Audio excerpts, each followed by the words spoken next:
आदरणीय सुनीलदादा शेळके त्यांच्या सौभाग्यवती आदरणीय सारिकाताई शेळके आपणास विनंती की आपण या ठिकाणी या सभेला मार्गदर्शन करावं। आपल्या तालुक्याचे आमदार सुनीलदादा शेळके यांच्या प्रचारार्थ सर्वजण उपस्थित राहिले। मंचावर उपस्थित सर्वच मान्यवर खरतर आणि इथे उपस्थित असलेल्या माझ्या मावळ तालुक्यातील सर्व महिला भगिनी आणि बंधू सर्वजण आपण 20 तारखेच्या मतदानासाठी उपस्थित आहोत की 20 तारखेला आपल्याला घड्याळासमोरील 1 नंबरचं बटन दाबून आपल्या सुनील अण्णांना 1 नंबरवर ठेवायचं आहे।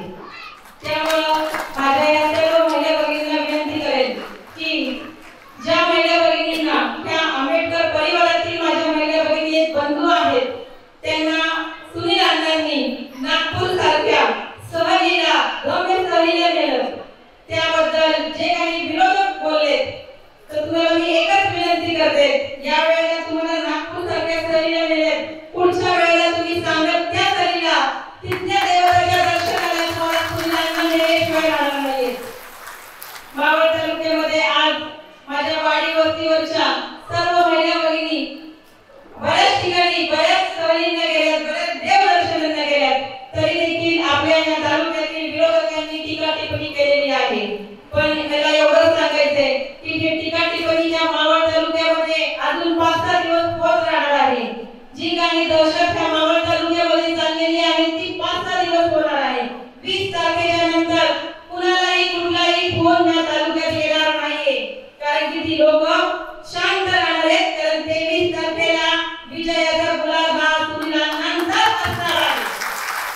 त्यामुळे मी एकच सांगते, माझ्या महिला भगिनींना सुद्धा सांगते, खेडोपाड्यामध्ये मी देखील जाते, मी सुद्धा तुमच्या परिवारातलीच एक आहे। त्यामुळे मी तुम्हाला एकच सांगते, तुम्हाला एक आधार देते की कुणाच्याही ठमक्यांना, कुणाच्याही फोनला आणि कुणालाही घाबरू नका। या मावळ तालुक्यामध्ये एकमेव व्यक्तिमत्व म्हणजे सुनील अण्णा आहे की ते माझ्या गरीब गरजू जुळ्या बहिणींच्या मागे एक भावासारखे उभे आहेत। त्यामुळे तुम्ही काळजी करू नका। येत्या 20 तारखेला आपल्याला सर्वांना घड्याळासमोरीलच 1 नंबरचं बटन दाबायचे आणि सुनील अण्णांना प्रचंड बहुमताने विजयी करायचे। आज हा खूप मोठा परिवार इथे उपस्थित आहे आणि या परिवाराला देखील मी सांगते की आज मावळ तालुक्यामध्ये 5 वर्ष जो काही सुनील अण्णांनी वाड्यापाड्यांमध्ये जो काही निधी आणलेला आहे, जी काही कामं केलेली आहेत, आता विरोधक सांगतात निधी आणला तुम्ही, अरे तुम्ही जेवढा 4 पैसे तरी निधी आणून दाखवायचा होता। माझ्या अण्णांवरती नेहमी टीका करतात, रोज एकेकाचा नंबर चालू आहे तालुक्यामध्ये। अरे तुम्ही कामं जर केली असेल तर तुमची कामं फक्त या तालुक्यासमोर दाखवा की आम्ही 4 गावच्या रस्त्यांची कामं केली, 4 गावातल्या महिलांना पाणी आणून दिलेलं आहे, किंवा 4 विद्यार्थ्यांची फी भरली आहे, किंवा माझ्या गरीब जी लोक आहेत त्या गरीब लोकांचा दवाखान्यांचा खर्च आम्ही केलेला आहे। हे तुम्ही जनतेसमोर मांडा। हे मांडण्याऐवजी फक्त आणि फक्त तुम्ही अण्णांवरती टीका टिप्पणी या तालुक्यात चालू आहे, कारण की त्यांना पर्यायच नाहीये। जर त्यांनी कामं केलीच नाहीये तर ते कुठल्या हेतूने बोलू शकतील? त्यांना बोलायला काही ठेवलेलंच नाहीये। त्यामुळे फक्त आणि फक्त अण्णांवर टीका करत तुम्ही राहा, पण अण्णांची प्रगती अजून उंचावर जाणार आहे। त्यामुळे तुम्ही काळजी करू नका। फक्त या मावळ तालुक्यातल्या सर्वांना मी एकच विनंती करेन, आणखी 5 ते 10 वर्ष 15 वर्ष आपल्या मावळ तालुक्यामध्ये सुनील अण्णांचं काम हे कायम राहणार आहे आणि या मावळ तालुक्यातली जनता सुनील अण्णांना अजून डोक्यावरती घेणार आहे। कारण की तुम्ही विचार करा, फक्त त्या दिवशी नुसता फॉर्म भरायचा होता, साधा एक नारळ आपल्याला देवापुढे चढवायचा होता, तरी पण या मावळ तालुक्यातली जनता कुणालाही न घाबरता एवढ्या मोठ्या संख्येने सुनील अण्णांच्या पाठीशी उभी राहिलेली होती। खरं तर ही जनता एवढी उभी राहते त्याचं कारण एकच आहे की प्रत्येकाच्या हृदयामध्ये, प्रत्येकाच्या मनामनावरती सुनील अण्णांनी राज्य केलेलं आहे। त्यामुळे ही जनता आज भरभरून अण्णांच्या पाठीशी उभी राहते। तुम्हाला सर्वांना एकच सांगते, इथून पुढे देखील सुनील अण्णा कायम तुमच्या सर्वांच्या पाठीशी एका भावासारखे उभे राहणार आहेत। आता माझ्या महिला भगिनींचा प्रश्न आहे, तुम्हाला दर महिन्याला 1,500 रुपये मिळतात, पण यापुढे तुम्हाला 2100 रुपये मिळणार आहेत, हे देखील तुम्हाला मी सांगते. आणि आजचा जो काही हा प्रचाराचा हा कार्यक्रम इथं भरवला, खरंच वाघमारे साहेबांना सुद्धा मी मनापासून धन्यवाद देते. तुमचे आशीर्वाद, तुमच्या शुभेच्छा सदैव सुनील अण्णांच्या पाठीशी राहू देत. आणि आजच्या ह्या कार्यक्रमाला खरं तर सुनील अण्णांना तुम्ही आमंत्रित केलं होतं, पण अण्णांचा दौरा महाराष्ट्रामध्ये ग्रामीण भागामध्ये आहे आणि त्या दौऱ्यामुळे अण्णांना इथं येता नाही आलं. अण्णांच्या वतीने मी आज या कार्यक्रमाला आले, पण मला सुद्धा खूप छान वाटलं या कार्यक्रमाला तुम्ही मला बोलवलं. आणि खरंच तुम्ही एकच सांगते, 20 तारखेला फक्त आणि फक्त घड्याळासमोरील बटन दाबून सुनील अण्णांना प्रचंड बहुमतांनी विजयी करायचे. तुमचे सर्वांचे आशीर्वाद, तुमच्या सर्वांच्या शुभेच्छा सदैव सुनील अण्णांच्या पाठीशी राहोत एवढीच मी गौतम बुद्ध चरणी प्रार्थना करते. आणि जाता जाता 2च वाक्य तुम्हाला सांगते. खरं तर ही 2 वाक्य अशी आहेत की माझ्या बाबासाहेबांविषयी मी बोलतेय. सगळ्यांचं लक्ष एकदम शांत झालेत आणि सगळेजण माझ्याकडे बघून बघतात की ताई काय बोलणार आहेत. पण एवढंच सांगते की बाबासाहेबांचे आशीर्वाद आपल्या सर्वांच्या पाठीशी आहेत, तसेच सुनील अण्णांच्या देखील पाठीशी कायम राहणार आहेत.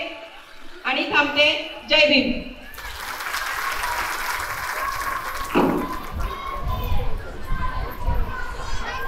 धन्यवाद ताई. आपण आपलं अनमोल मार्गदर्शन या ठिकाणी केलं. यानंतर मावळ तालुक्याचे अध्यक्ष, या सभेचे अध्यक्ष आदरणीय घेण्यासाठी भविष्यामध्ये आपण देखील या महायुतीच्या उमेदवाराला येत्या 20 तारखेला घड्याळासमोरून बटन दाबून विजय करायचा आहे. आणि विजय झाल्यानंतर सुनील शेळके या आपल्या बरोबर काय एकनिष्ठ राहतील अशी या ठिकाणी मी अपेक्षा व्यक्त करतो. आणि आपल्या सर्वांना आव्हान करतो की येत्या 20 तारखेला येणाऱ्या निवडणुकीमध्ये घड्याळासमोरील बटन दाबून सुनील शेळके यांना बहुमताने विजय करावं असं आव्हान करून या ठिकाणी आपण 21 कोटी निधी या ठिकाणी आपल्या तालुक्याला मिळवून दिला. त्याबद्दल रिपब्लिकन पार्टी ऑफ इंडिया आणि आपल्या सर्वांच्या वतीनं मी त्यांचं सहर्ष स्वागत. छत्रपती शिवाजी महाराज, क्रांतीवीर महात्मा ज्योतिबा फुले, लोकशाही अण्णाभाऊ साठे आणि छत्रपती शाहू महाराज यांना वंदन.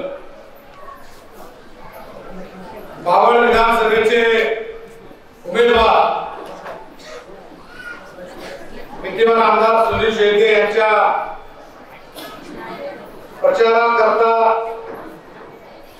त्यांना विजयी करण्याकरता प्रचंड संख्येने जमलेल्या भीम अनुयायांचं मी प्रथम मनापासून स्वागत करतो, सप्रेम जय भीम करतो. आजच्या मेळाव्याचं थेट प्रक्षेपण संपूर्ण मावळ तालुक्यामध्ये किंबहुना जिल्ह्यात, महाराष्ट्रात चालू आहे. अनेकांच्या नजरा, अनेकांचे कान या मेळाव्याकडे लागलेले आहेत. विचारपीठावरती रिपब्लिकन पक्षाचे आमचे सर्व जीवाभावाचे सहकारी, राष्ट्रवादी काँग्रेसचे पदाधिकारी, भारतीय जनता पार्टीचे पदाधिकारी, उपस्थित बंधू आणि भगिनी, तर आपण विद्यमान आमदार सुनील शेळके यांच्या विरोधात जो मोर्चा काढला, त्या मोर्चामध्ये कोण कोण सहभागी होतं जरा त्या सगळ्यांनी हात वर करा.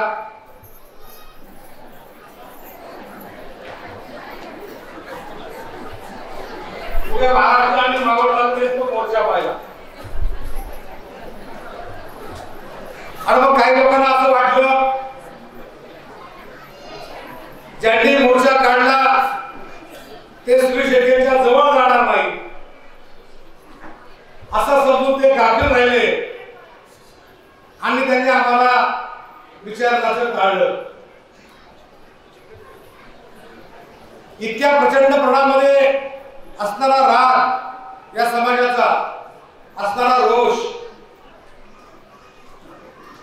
खरं तर मी जोडलो तर कुणीच सुनील अण्णा शेळकेंचं समर्थन मीटिंग मध्ये केलेलं नव्हतं.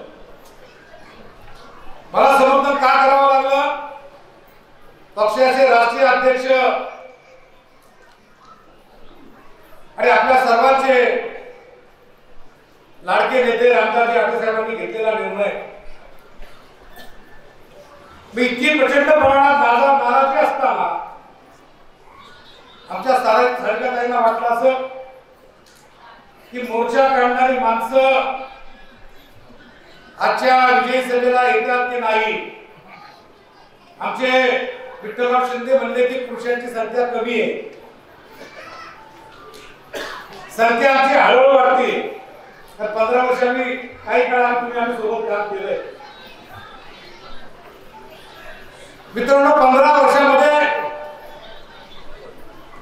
आपण पहिल्यांदा बापू वेगळे आणि बाळा वेगळेची लढत केली आणि बापू वेगळ्यांचं आपण समर्थन केलं, बाळा वेगळ्यांचं समर्थन केलं आणि बापू वेगळ्यांच्या विरोधामध्ये लढलो. पुढच्या पंचवार्षिकमध्ये माऊली दाभाडे आणि बाळा वेगळे अशी लढत केली. आपण माऊली दाभाडेंना विरोध केला आणि बाळा वेगळ्यांचं समर्थन केलं, त्यांना विजय. तिसरी निवडणूक आपण लढलो बाळा वेगळे आणि सुनील शेळके. आपण बाळा वेगळ्यांना समर्थन केलं आणि सुनील शेळकेंना विरोध केला. म्हणजे 15 वर्ष आम्ही बाळा वेगळ्यांचं समर्थन करत आलो. परंतु या निवडणुकीमध्ये अपक्ष उमेदवार उभा करताना आम्हाला एका शब्दाने विचारलं नाही की आपण कोणाला पाठिंबा द्यायचा आहे, आपण कोणाच्या बाजूने जायचंय. तुम्ही बापू अण्णांना भाई म्हटलात, आम्ही तुमच्याबरोबर भाई म्हटलो. तुम्ही माऊली दाभाडेंना आम्ही बोललो, पण आता तुम्ही आम्हाला या 15 वर्षामध्ये भाई हा शब्द बोलू काय? म्हणजे तुम्ही सांगा तसं आम्ही ऐकलं. मित्रांनो, खामशेटची सभा तुम्हाला सगळ्यांना आठवत असेल. प्रचंड पाऊस, अंधार, काळोख आणि या प्रचंड पावसामध्ये मोबाईलच्या टॉर्च मध्ये माझं भाषण सुरू झालं. गडकरी साहेब पुण्याहून निघाले होते, किमान 1.5 तास त्यांना लागणार होता आणि या प्रचंड पावसामध्ये मी जी लढाई केली, ती खिंड लढवली. त्याच दिवशी स्टेजवर असणारे भाजपचे बरेचसे लोक वेगळा विचार करण्याच्या निर्णयापर्यंत पोहोचलेले होते. परंतु मी केलेल्या प्रचंड भाषणामुळे, म्हणजे पावसात महाराष्ट्रात भाषण करणारा पवार साहेबांच्या आधी मी एकमेव माणूस आहे. माझ्या नंतर पवार साहेबांनी पावसात भाषण केलं आणि प्रचंड पाऊस, प्रचंड अंधार आणि त्या अंधारामध्ये बाळासाहेब बेगडेंचा विजय मी सुकर केला. सभा संपली आणि बाळा बेगडेंनी मला मिठी मारली. कालही ते माझे मित्र होते, आजही मित्र आहेत आणि पुढेही मित्र राहणार आहेत. बापू बेगडे हे तर आमचे कायमच मित्र आहेत. फक्त आमची अपेक्षा एक होती की तुम्ही अपक्ष उमेदवार लढवताना आम्हाला विचारा, आमच्याशी चर्चा करा. सुनील शेळके यांचं आमचं फाटलेलंच होतं, पण तरी देखील तुम्हाला त्या संधीचा फायदा घेता आला नाही. तुम्ही आम्हाला गृहीत धरलं की हे काय तिकडे जात नाही आणि आपल्याशिवाय त्यांना पर्याय नाही. मित्रांनो, असं एकही गाव नाही तिथं रिपब्लिकन पक्षाचं नाव नाही, असं एकही गाव नाही तिथं भीमसैनिकाची हवा नाही. आपण कुठतरी म्हटलं की दहशत करतील, घाबरून जाऊ नका. भीमसैनिकांच्या नादी लागलं ऐऱ्या गैऱ्या धैर्याचं काम नाही. आम्ही दोस्ती करतो ती प्रामाणिकपणाने करतो आणि शेवटपर्यंत करतो. मित्रांनो, सुनील अण्णा शेळकेने अजून आपला काही विकास केलेला नाही, अजून आपल्याला कुठलाही निधी दिलेला नाही. मग तरी देखील आपण त्यांच्या पाठीशी का? माझं भाषण कालच्या मागच्या पंचवार्षिकमध्ये ऐकलं होतं सगळ्यांनी, दया पुस्तकी गडबड आहे. मग आता आमच्या भाजपच्या मित्रांनी काय टाकलं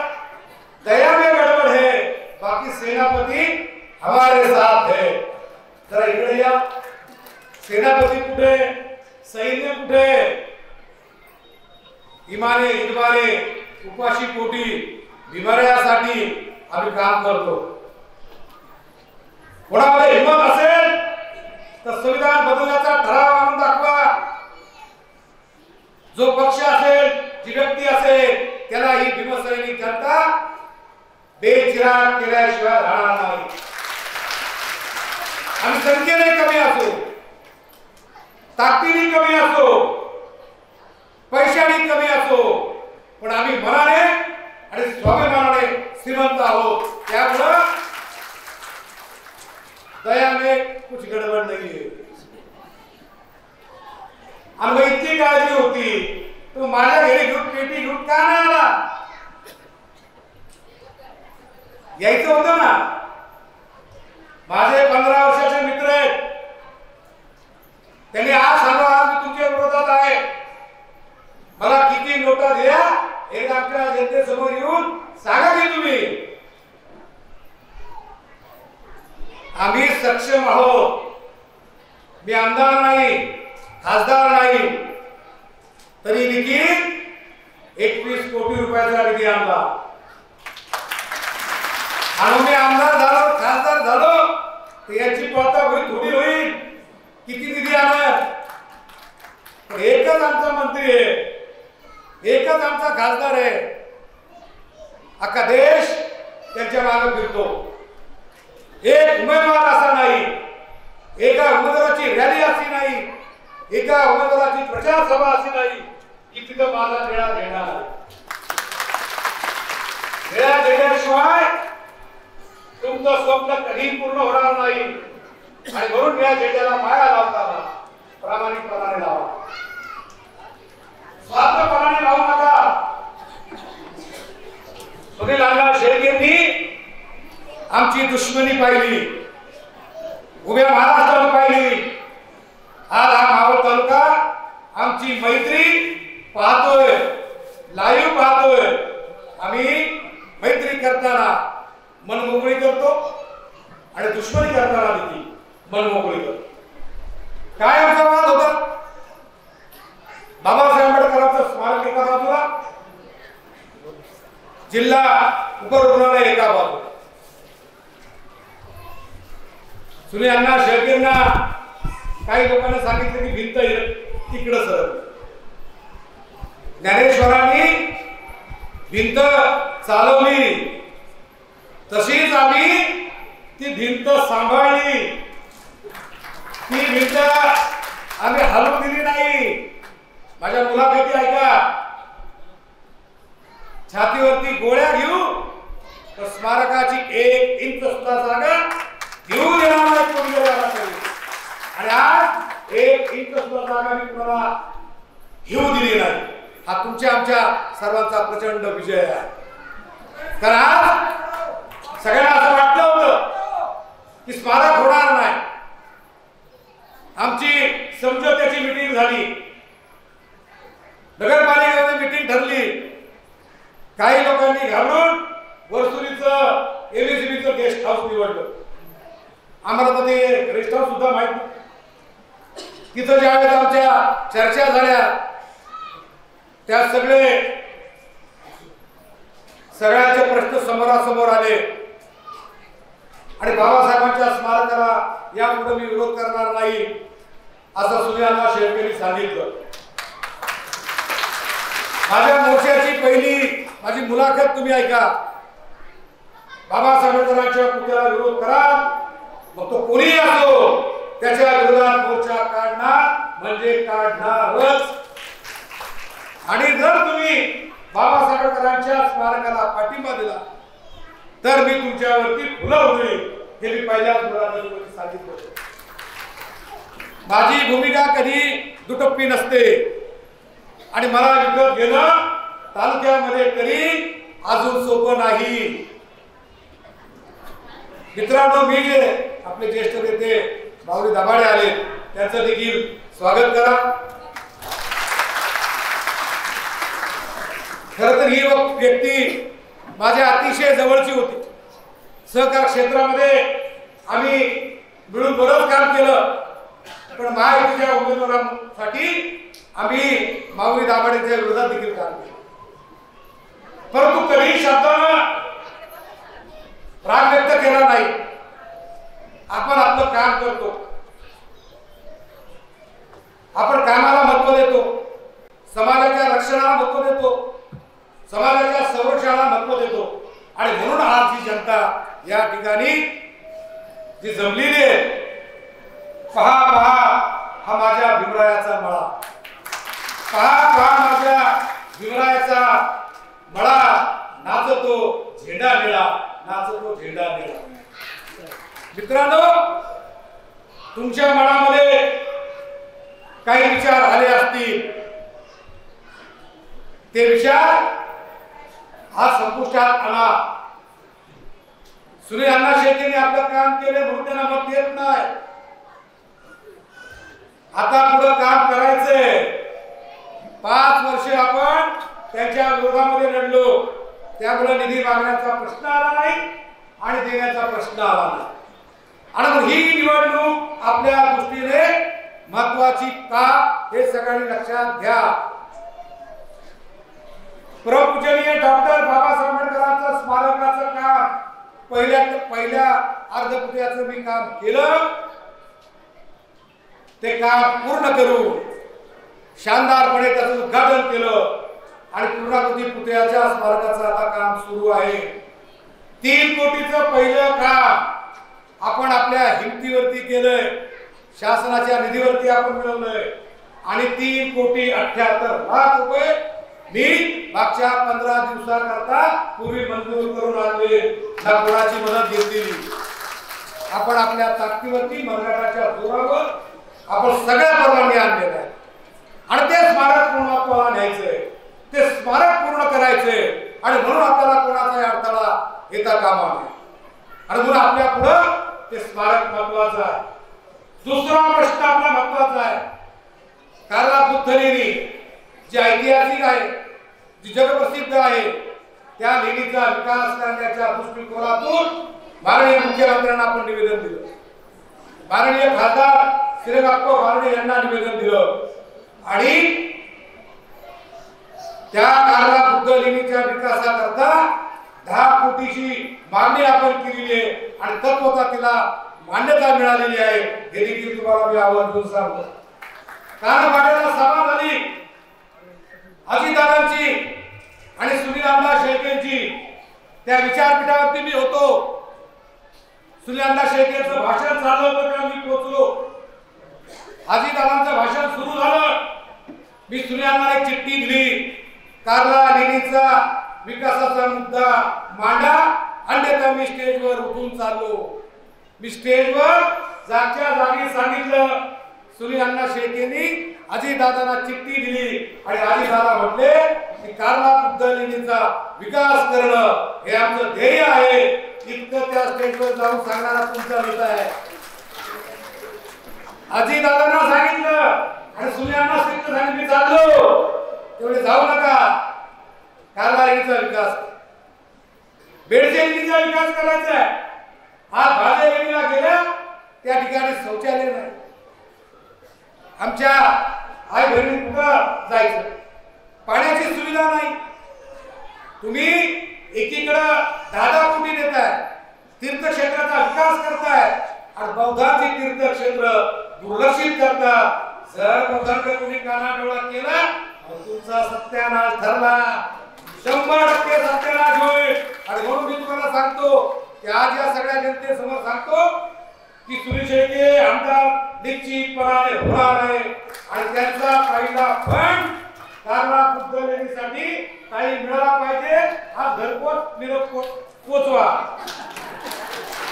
हा जर निरोप नाही पोचला मी विस्तार केला लेट उठत.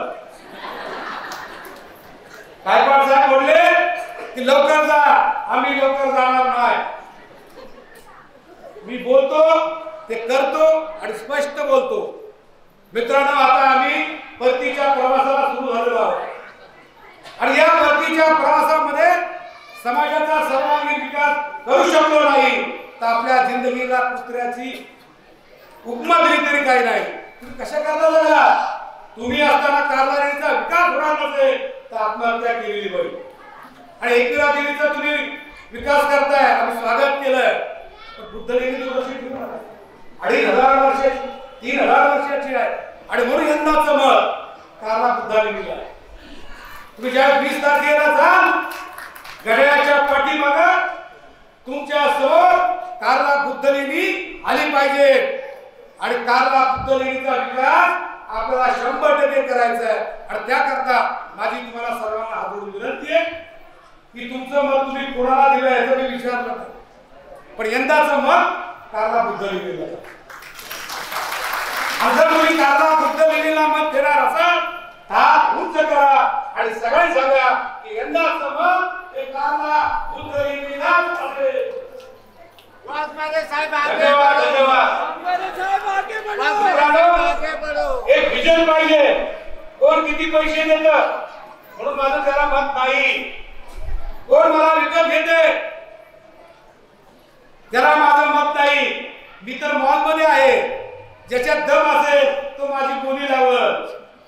मी इतकं काम केलंय त्याच्यामुळं ज्या काही टीका टिप्पणी होती त्याला खंबीरपणाने उत्तर द्या. आज भाजलेली दुर्लक्षित. तुम्ही जगनाडे महाराजांचा तीर्थक्षेत्र म्हणून दर्जा देता, आनंद आहे, शासनाचं स्वागत आहे. आणि मग देवरोत्तर बुद्ध विहार काय झालं? ते का तीर्थक्षेत्र नाही का? जगातली पहिली बुद्धमूर्ती बाबासाहेब आंबेडकरांनी 25 डिसेंबर 1954 ला बाबासाहेबांच्या स्वास्थ्ये दाभाडेजी त्या ठिकाणी बसवली. आणि मग आपल्याला त्या बुद्ध विहाराचा विकास करायचा नाही? ते तीर्थक्षेत्र नाही. हजारो जनता त्या ठिकाणी येते. आणि म्हणून आपल्याला दुसरी मागणी आपली आहे की देवरोत्तर बुद्ध विहार झालं पाहिजे, तीर्थक्षेत्राचा दर्जा द्यावा. आणि जर तुम्हाला मान्य असेल तर कायचा कंत्राट करा. मला किती मिळणार आहे यापेक्षा माझ्या समाजाचं काय भलं होणार आहे ही गोष्टी ठेवा. जे पहिल्यांदाच मतदान करतात त्यांना माझी नम्र विनंती आहे, तुम्ही पहिल्यांदाच मतदान जर करत असाल तर कारला बुद्ध लेणीला जावा. जे मध्य टप्प्यावर आहे जाता जाता का होईना तुमच्या हयातीमध्ये कारला बुद्ध लेणीचा विकास झाला पाहिजे. 50 फुटाची बुद्ध मूर्ती कारला लेणीवरती बसली पाहिजे आणि तिला आपण वैभवात तिला पाहिले पाहिजे. आणि म्हणून जाता जाता तुम्ही या कारला बुद्ध लेणीला मतदान करू. जे शेवटच्या टप्प्यावर आहे त्यांना माझी विनंती आहे की उभ्या आयुष्यात ते करता आले नाही आपल्याला. आणि तुमच्या शेवटच्या प्रवासामध्ये जर तुम्हाला कारला लेणीची बुद्ध मूर्ती जाता जाता दिसली तर तुमच्या जीवनाचं सार्थक होईल. आणि म्हणून शेवटच्या टप्प्यातील वडीलधारी मंडळींनी कारला लेणीच्या या बुद्ध लेणीच्या विकासाला मतदान करा. आणि मित्रांनो सारिकाताई इथं आहे, संतोष दाभाडे आहेत, गणेश अप्पा ढोरे आहेत, विठ्ठल शिंदे आहे. मला परत यासाठी मोर्चा काढायला लावू नका. तुम्ही मला बोलवा भूमिपूजनाला, मला बोलवा उद्घाटनाला की कारला लेणीच्या विकासाचा शुभारंभ आहे. ही जनता आज आली त्याच्यापेक्षा 10 पट त्या ठिकाणी येईल. माझ्या लेणीचा विकास करा, देरोडच्या बुद्ध विहाराचा विकास करा. आज देरोड कॅन्टोन्मेंट बोर्ड मध्ये बाबासाहेबांचा पुतळा आहे, दुर्लक्षित आहे. माझ्या नियोजन समिती मार्फत मी 10 लाख दिले, परंतु बाबासाहेब आंबेडकरांच्या पुतळ्याचं सुशोभीकरण झालं पाहिजे. आणि म्हणून देरोडच्या जनतेला कार्यकर्त्यांना माझे हात जोडून विनंती आहे, थोडासा मान सन्मान कमी झाला तरी चालेल, पण बाबासाहेबांच्या पुतळ्याचं सुशोभीकरण झालं पाहिजे हा निर्धार करा. आणि देरोडवासियांनो यंदाच मत बाबासाहेबांच्या पुतळ्याच्या सुशोभीकरणाला द्या. तळेगावला बाबासाहेब आंबेडकरांचं वास्तव्य होतं. 1,25,00,000 रुपये माहितीच्या माध्यमातून आदरणीय आठवले साहेबांच्या मार्गदर्शनाखाली राजकुमार बडोलेंनी त्या ठिकाणी दिले. परंतु ज्या पद्धतीनं या स्मारकाचा विकास होणं अत्यंत महत्वाचं होतं तो झालेला नाही. आणि म्हणून आमदार तळेगावचे आमदार साहेबांनी विजयी झाल्यानंतर बाबासाहेबांचं जिथं वास्तव्य होतं त्या ठिकाणी बाबासाहेबांच्या चरणी नतमस्तक व्हावं आणि त्या ठिकाणी शपथ घ्यावी की मी 5 वर्षात बाबासाहेबांच्या स्मारकाचा सुशोभीकरणाचं काम केल्याशिवाय राहणार नाही अशी शपथ घ्या आणि तळेगावच्या जनतेनं यंदाचं मत बाबासाहेबांच्या स्मारकाला. काय आपल्या मागणी आहे? प्रचाराला गाडी द्या अशी मागणी का? जेवायला द्या मागणी का अशी? आम्हाला आमचा स्वाभिमान टिकवा. आणि आजच्या पिढीने हे जर केलं नाही तर उद्या असा एकही नेता नाही की भल्या भल्या समोर समाजाची बाजू मांडताना इतक्या हिमतीने मांडतो. आहे का कोण? सांगा मला. असेल तर त्याला इथं आणा. या त्यांच्या समोर बोलण्याची ताकद दाखवा. आणि म्हणून मी तुमच्या हिमतीवर मला कोणी विकत घेणारा नाही, समाजासाठी विकणारा नाही, समाजासाठी टिकणारा आहे. आणि म्हणून आम्ही आज शिवसेनेची हात मिळवणी केली ती विकासाच्या मुद्द्यावर. 4.5 कोटी 31 लाख आणि जे काय आणले ताई आम्हाला काहीच नाही मिळालं. अप्पा काहीच नाही मिळालं. तुम्ही पुस्तकात तुम्ही वाचा. काही मिळालं नाही तरी देखील ज्यांना मिळालं ज्यांना दिलं ते कावळे सगळे उडाले. ज्यांना तुम्ही जीव लावला ते सगळे उडाले. ज्यांनी तुम्हाला विरोध केला तेच आज प्रेम देण्याकरता मैत्री भावना व्यक्त करण्याकरता आज या ठिकाणी. आणि म्हणून आम्ही तुमच्या अडचणीच्या काळात ठामपणे आमचा समाज तुमच्या पाठीशी आहे. आणि म्हणून तुम्ही देखील आमच्या पाठीशी गंभीरपणानं आर्थिक दृष्ट्या उभं राहावं. मनगटात आम्ही भक्कम आहे. आम्हाला मनगटाची काय गरज नाही कोणाच्या साथीची. आर्थिक दृष्ट्या तुम्ही आमच्या पाठीशी गंभीरपणाने उभे राहिले पाहिजे. आमच्या वस्त्यांचा सर्वांगीण विकास झाला पाहिजे. आज आमच्या महिला तुमचं औक्षण करतात. तुम्हाला दीर्घायुष्य लाभो म्हणून शुभेच्छा देतात. तीच वस्ती सुजलाम सुफलाम झाली पाहिजे. पुढच्या 5 वर्षांनी तुम्ही ज्या वस्तीत जा त्यावेळेस देखील आज जर 100 महिला असतील तर पुढच्या वेळेस त्या 500 कशा होतील अशा दृष्टिकोनातून तुम्ही काम केलं. मित्रांनो मागच्या वेळेस संविधानाचा विचार मांडला. आपल्यातल्या काही लोकांनी देखील संविधान खतरे में हे सांगितल्यावरती आपण देखील जागृत होतो. परंतु संविधान संपवणं हे आयऱ्या गायऱ्या नंतर घ्यायचं काम नाही. कोणा हिंमत नाही. जोपर्यंत चंद्र सूर्य असेल तोपर्यंत भारताचं संविधान अबाधित राहील. आणि म्हणून तुम्ही काही घोषणा करू. बाबासाहेब आंबेडकरांचा पुतळा पाहिला नतमस्तक होतात कोकण डचकतात की नको व्हायचं झालेला आहे. आज जे माझं भाषण आहे 4 महिन्यापूर्वीचं माझं भाषण आमचे मित्र पक्ष लावतायत की मी सुनील शेळकेच्या विरोधात काय काय बोललो. मी 15 वर्ष तुमच्याविषयी चांगलं बोलणार आहे. पुढचे 15 वर्ष देखील चांगलं बोलतात. परंतु तुम्ही जर आठवले साहेबांना भेटायला जात नाही, तुम्ही राज साहेबांना भेटायला जात नाही. पाहिलं का तुम्ही?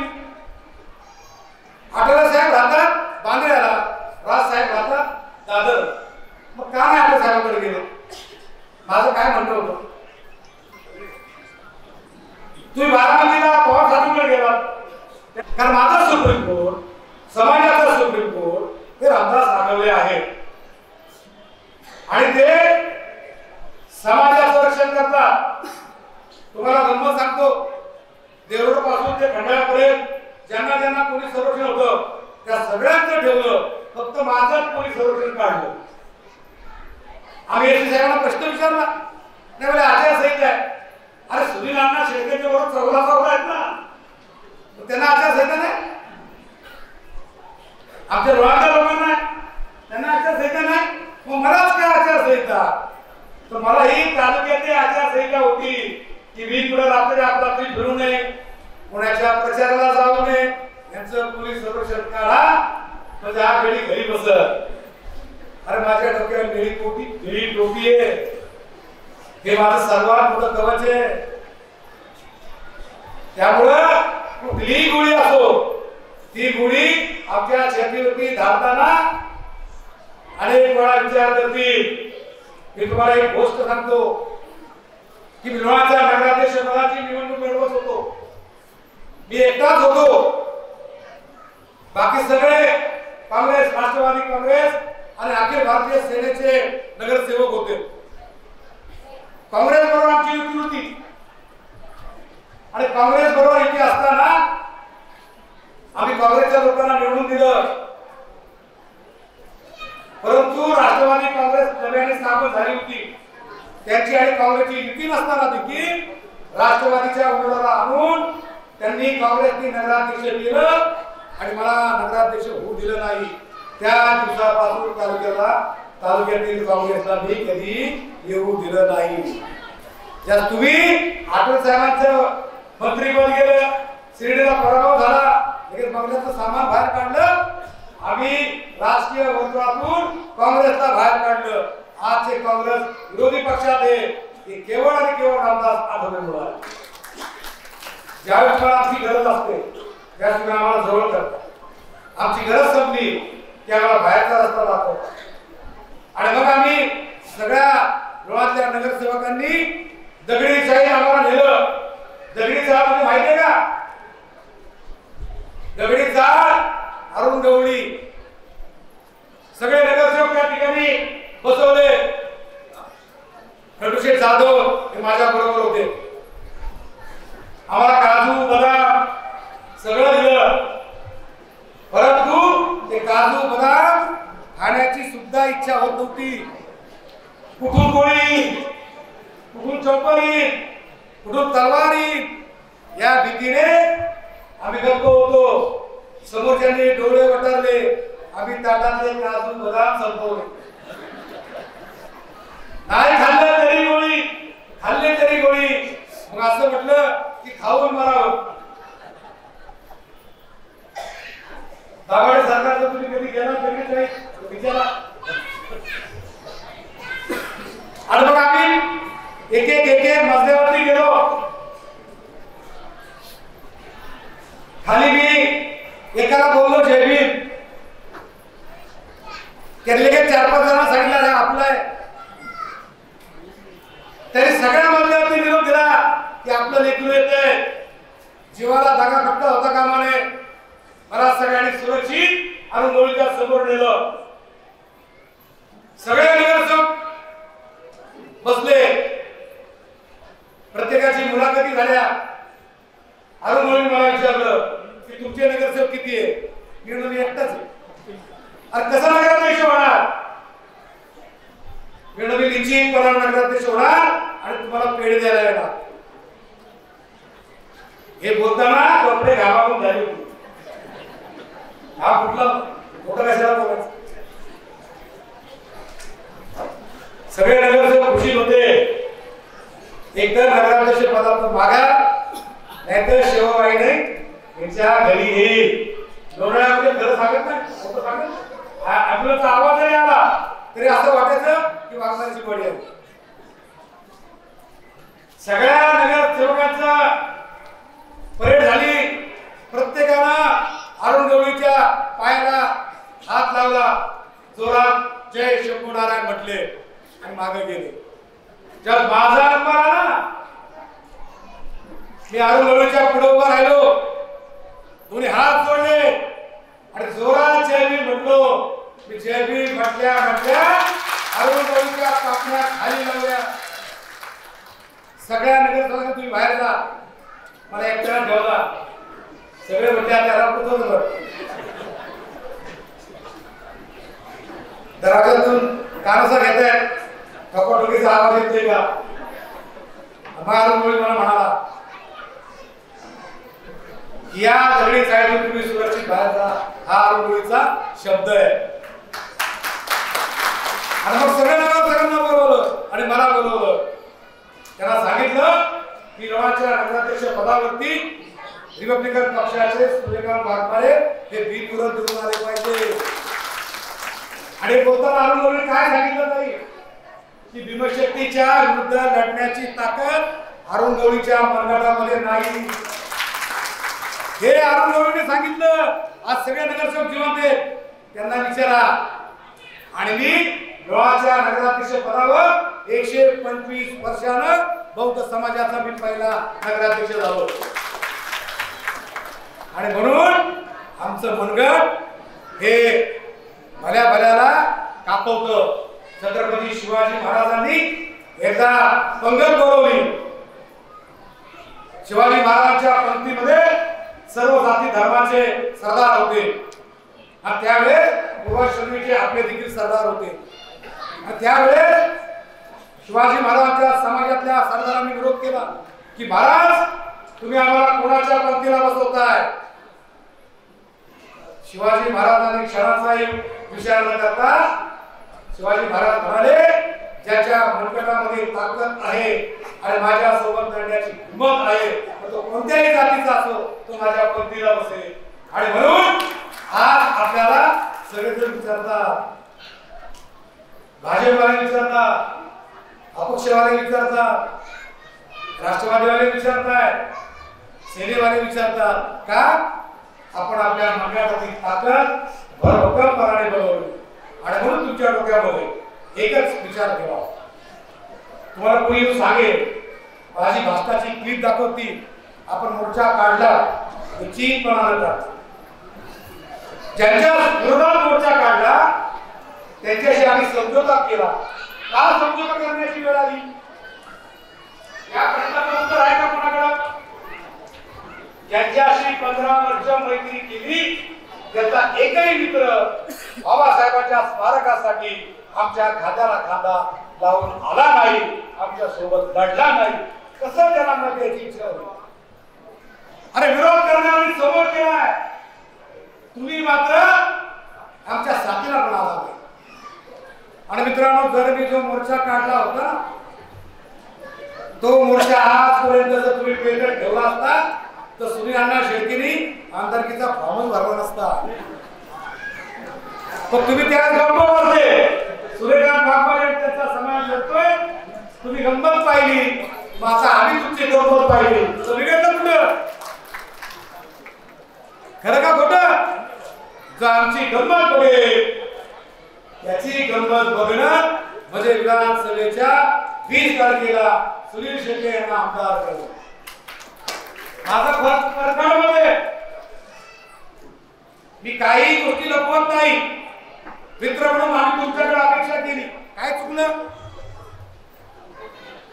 मी सगळ्यांना भेटलो पण तुम्ही आम्हाला एकाकी पाडलं.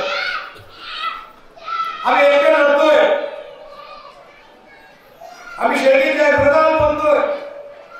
त्यावेळी तुम्ही आज जे बोलतात शेळकेच्या विरोधात हे जर वर्ष 6 महिन्याच्या आधी जर बोलले असते तर निश्चितपणानं तालुक्यातल्या लोकांना वाटलं असतं की तुमचा हेतू प्रामाणिक आहे. आज तुमचा हेतू काय सांगतो की विधानसभेची निवडणूक आहे, विद्यमान आमदारांनी विकास केला किंवा केला नाही हे तुम्ही सांगताय. पण जर तुम्ही गावागावात वाड्या वस्त्यात जर जाऊन सांगितलं असतं की बाबासाहेब आंबेडकरांच्या स्मारकासाठी आम्ही मोर्चा काढला तर आम्हाला सुशेखेच्या बाजूने कशाला जावं लागलं असतं. आणि म्हणून तुम्ही केलेली चूक या चुकीचा पश्चाताप निश्चितपणे तुम्हाला झाला नाही. आणि म्हणून विचार केल्यावर सगळ्यांना नंतर म्हणले बाबासाहेब फर्स्ट आणि लास्ट. आणि म्हणून बाबासाहेबांचा प्रश्न ज्या वेळी उभा राहील त्यावेळी जे आमच्या पुढे मैत्रीचा हात करतात ते आमच्या खांद्याला खांदा लावून आले पाहिजे ही आमची रास्त मागणी आहे. आणि ती मागणी तुम्ही मान्य केली पाहिजे. भले आमचा विकास काय झाला हरकत, पण जिथं बाबासाहेबांचा प्रश्न येईल त्या प्रश्नाकरता तुम्ही आमच्या बाजूने लढलं.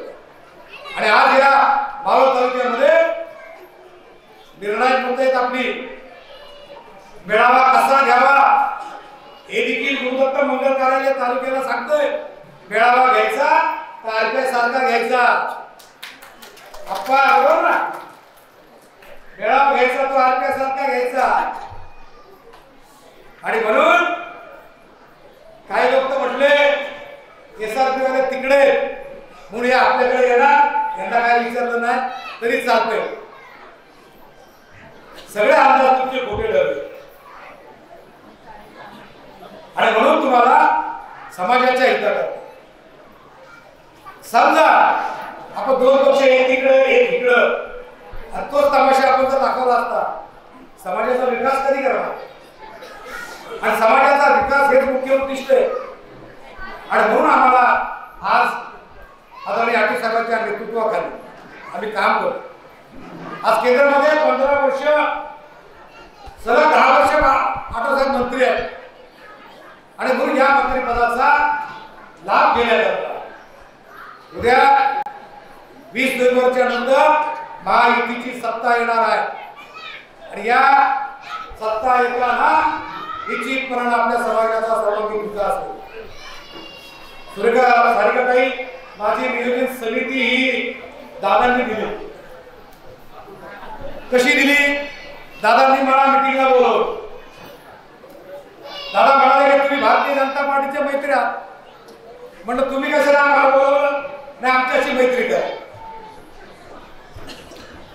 बरोबर केली मैत्री काय पाहिजे आमच्या कार्यकर्त्यांनी सांगितलं की आमच्या सुरेखा मार्गदर्शक नियोजन समिती द्या। अजित दादा म्हणाले दिली 48 तासात मला नियोजन समितीचं पत्र घरी आलं। 15 वर्ष मी तुमच्या सोबत राहिलो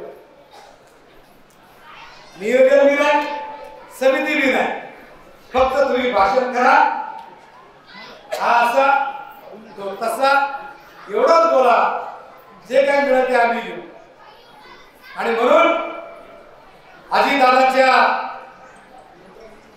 शब्दाला मान देण्याकरता आपण सुशीलतेच्या पाठीशी खंबीर पावलं आहोत।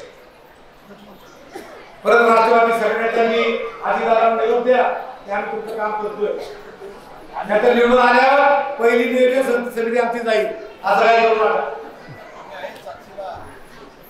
नियोजन समिती मिळाली मित्रांनो बाबासाहेब आंबेडकरांची जिद्द स्मारक आहे मी जेजुरीला 10 लाख रुपये दिले भोरला 10 लाख रुपये दिले वेल्ल्याला छत्रपती शिवाजी महाराज आणि बाबासाहेबांच्या पुतळ्याला सहितपणे 10 लाख रुपये दिले की तो त्या ठिकाणी एकत्रित पुतळा आहे। हेरोड कॅन्टोन्मेंट रोडला 10 लाख दिले खेडला 10 लाख रुपये दिले बाबासाहेबांच्या स्मारकाला 15 लाख रुपये दिले रमाई शास्त्री भवनाला 15 लाख रुपये दिले अण्णाभाऊ साठेच्या पुतळ्याला 10 लाख रुपये दिले आणि आमच्या मुस्लिम समाजाला देखील त्यांच्या दफनभूमीच्या कंपाऊंडला 10 लाख रुपये दिले आणि जर एक नियोजन समिती मला मिळाली मला कोट्याधीश भीमसैनिकांनी केलं मी त्याची परतफेड बाबासाहेबांच्या चरणी अर्पण करून आलेला निधी बाबासाहेबांना समर्पित केला। आता पुढचा निधी आपण वस्त्याच्या विकासाकरता आणि म्हणून ज्यांच्या पाठीशी आपण आहोत त्यांनी देखील आमचं रक्षण केलं पाहिजे आणि म्हणून आज आपण प्रचंड संख्येने उपस्थित आहात। आमचे विठ्ठलराव शिंदे म्हणले की पुरुष जरा कमी आहे म्हणजे थोडं थांबा जिथं कमी तिथं आम्ही तुम्ही कमी होता तुमचा उमेदवार कमी होता म्हणून आम्ही आलो। आता निश्चितपणे तुमचा विजय 100% 90% असं म्हणताय असं म्हणू नका 100% आम्ही ज्यांच्या पाठीशी जातो निश्चितपणे त्याचा विजय होतो हे या तालुक्यामध्ये आहे। जर तुमच्यातले कोण मतदार नाही झाले तुमच्यातले प्रामाणिकपणे राहिले तर निश्चितपणे 20 तारखेला महायुतीचा गुलाल या तालुक्यामध्ये उधळणार एवढंच मी ठामपणे सांगतो। सर्व आमच्या आलेल्या कार्यकर्त्यांना मी सप्रेम जयभीम करतो। या ठिकाणी किसन आयले असतील विकास असेल सगळ्यांनी माझ्या पदाचा उल्लेख केला। मी प्रदेश सचिव झालोय हे तुमचे लक्षात नाही तुम्ही माझ्या कधी महाराष्ट्राचे सचिव म्हणताय कधी अध्यक्ष म्हणताय त्यात तुमची चूक नाहीये तर मी नियोजन समितीमध्ये आलो तुम्हाला पार्टी दिली नाही मी प्रदेश सचिव झालो तुम्हाला पार्टी दिली नाही मग माझं पण तुमचं कसं लक्षात आहे आणि म्हणून येत्या 26 तारखेला संविधान दिवस आहे या संविधानाच्या दिनाचा औचित्य साधून तुमच्या सर्वांचं दर्शन घेण्याकरता तुमच्या सर्वांचा मान सन्मान करण्याकरता मी मेळावा घेणार आहे आणि माझं प्रदेश सचिव पद तिथे जाहीर करणार आहे। या 26 तारखेला तुम्ही सगळ्यांनी आवर्जून उपस्थित राहा जर तुम्ही आला नाही तर असं होतं की तुम्ही शेळके करताच आला, असं करू नका. आणि म्हणून 26 तारखेला आपण संविधान दिन साजरा करणार आहे. कार्यकर्त्यांशी बोलू, स्थळ आणि वेळ मी ठरवणार आहे. मी पुन्हा एकदा आपल्या सर्वांचा आभार मानतो आणि गळ्यासमोर बटन दाबून आदरणीय आठवले साहेबांच्या आदेशाचं पालन करावं एवढंच नम्र आवाहन करतो आणि थांबतो. जय भीम, जय भारत, जय महाराष्ट्र. पश्चिम महाराष्ट्रातील एक चळवळीतला खंबीर नेता म्हणून बांगलादेश साहेबांचा भाषण औपचारिकता म्हणून मी सर्व आपल्या कार्यकर्त्यांचं, आपल्या संघटनेचं आपण मानणारा प्रतिपादन